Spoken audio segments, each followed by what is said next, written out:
મહાદેવ મહાદેવ ઓલા આપણને કોઈ વસ્તુ જોતી હોય ને તો આપણે મહાદેવને કહીએ છીએ, 1 વાર કહીએ, 2 વાર કહીએ, 3 વાર કહીએ ને પછી એમ કહીએ કે ના હવે નથી કેવું, નથી આપતા.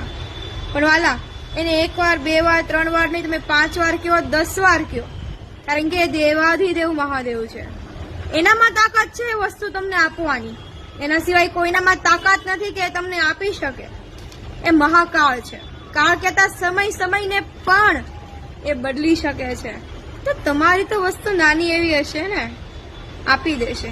હા તમારે માગવી પડે છે ને, વારંવાર કહેવું પડે છે, તો કયો મહાદેવ જ છે ને, એમ નહીં કયો. એ કોઈને કહેવા નથી જવાના કે મારો આ ભગત મારી પાસે આ વસ્તુ માંગે છે, એટલી વાર માગી છે. એ આપી દેશે. તમારી પરીક્ષા લઈ રહ્યા હોય છે એટલે મોડું કરતા હોય, પણ રાહ જુઓ અને માગો. મહાદેવ પાસે જ માગો, એ તમને આપી દેશે ને. એનામાં એકનામાં જ તાકાત છે કે એ તમારી એ ઈચ્છાને પૂર્ણ કરાય. બાકી બોલો મહાદેવ મહાદેવ.